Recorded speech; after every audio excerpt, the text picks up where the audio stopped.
Well, we've heard two presentations on refugees. We're going to switch it up now and introduce a totally different topic, something that probably most of you realize, but for those of you who may not, for a very, very many decades, Canada's immigration program, which is distinct from the refugee program, has been designed to enhance the Canadian economy. And when you think about the role of the skilled workers who are brought to Canada, when you think even indirectly about the role that family reunification plays, ultimately what we are talking about are benefits to the Canadian economy. So I would like to ask Chris Worswick to join us on the stage, and his specialization is the economics of immigration, and he'll give us some insights into that.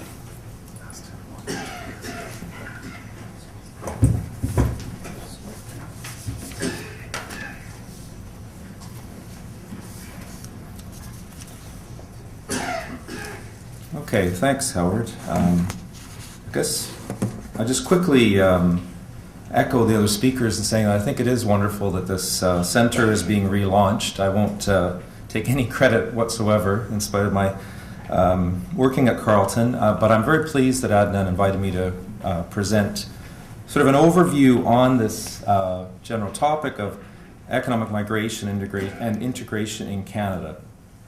I've gone with a fairly wordy title in the second part, Persistent Challenges in a Complex Policy Environment. Basically, I'm going to talk about what I think are the main issues in terms of economic performance, or specifically earnings performance of new immigrants coming to Canada, what I think has been happening, and then talk a little bit about all the changes that many of you may well be aware of in terms of changes of public policy towards immigration. I'm not going to go into a lot of detail on many topics. My main goal here is really just to give an overview. How do I advance? Thanks.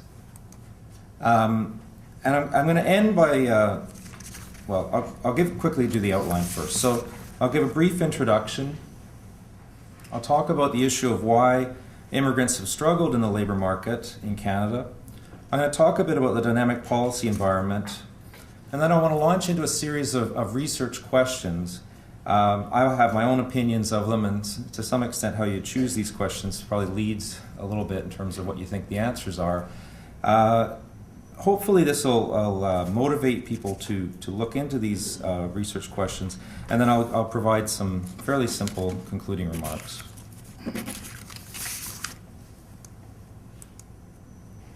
Okay, so as many of you will know, Canada receives approximately 250,000 immigrants each year under a wide range of different avenues and selection mechanisms. In 2008, roughly 150,000 immigrants landed under the economic categories. I'm not solely talking about those categories, but that's an important part of the intake.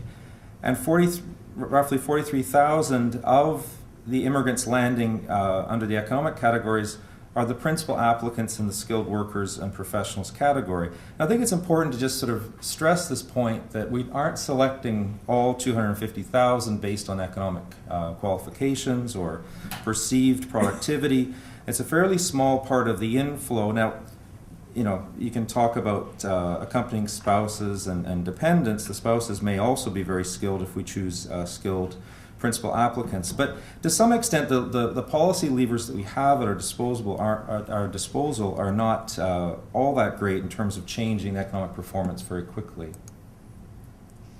And just another quick point to make on this is that a heavy emphasis is placed on post-secondary education, especially university degrees, in the selection of principal applicants under the skilled workers category. That's changed a bit in the last few years, but we still are really focusing on highly educated individuals through this program. Okay, so just what's been happening over the past 30 years. As many of you know, we have seen a pronounced decline in the earnings of new immigrants entering the Canadian labor market. And in terms of my sort of sub-area within the field, a lot of time and effort has been devoted to trying to understand why have we seen these earnings declines. in spite of a lot of policy changes that have been designed to overcome them. So in particular, we've seen increases in education levels and increased resources devoted to settlement services. But at least in my interpretation of the literature, we do not seem to have seen a reversal of this trend. I'm surprised by that. I've been working in this field for about 20 years now, and at each stage, the policy changes that were proposed seemed to make sense. I think they were put forward by well-meaning and knowledgeable people. For the most part, they're sensibly implemented, but we have seen persistent poor outcomes at least in terms of earnings shortly after arrival in Canada.